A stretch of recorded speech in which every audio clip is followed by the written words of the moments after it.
Уважаеми колеги, Съединените щати извършиха непровокирана агресия срещу Венецуела и отвлякоха президента Николас Мадуро и съпругата му. Ръководителите на Европейския съюз, които в други подобни случаи са изпълнени с гняв и призовават адът и ядрените санкции да се стоварят моментално върху агресорите, този път се ограничиха с беззъби декларации и треперейки като зайци, зачакаха какво ще реши големия американски брат. Това е, което се случи.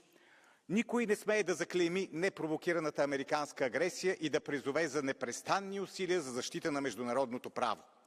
Изглежда, че еврочиновниците защитават международното право само когато им е изгодно. Това е като оценката на резултатите от изборите в която и да е страна. Ако колективният Запад не харесва победителя, казва, че изборите били нелегитимни. А когато някой политик, близък до евроелита, спечели, следват радостни възгласи, без значение колко данни за нарушение има. Както ръководството на Еврокомисията, така и мнозинството в този парламент се държат неадекватно.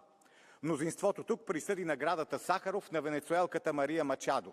Тази същата, която подари на Тръмп връчената и Нобелова награда, надявайки се да го умилостиви и той да я направи шеф на Венецуела.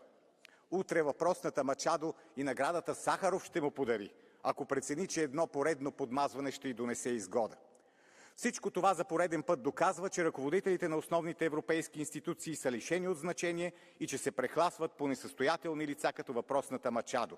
Каквито шефовете, такива и фаворитите им. Благодаря ви.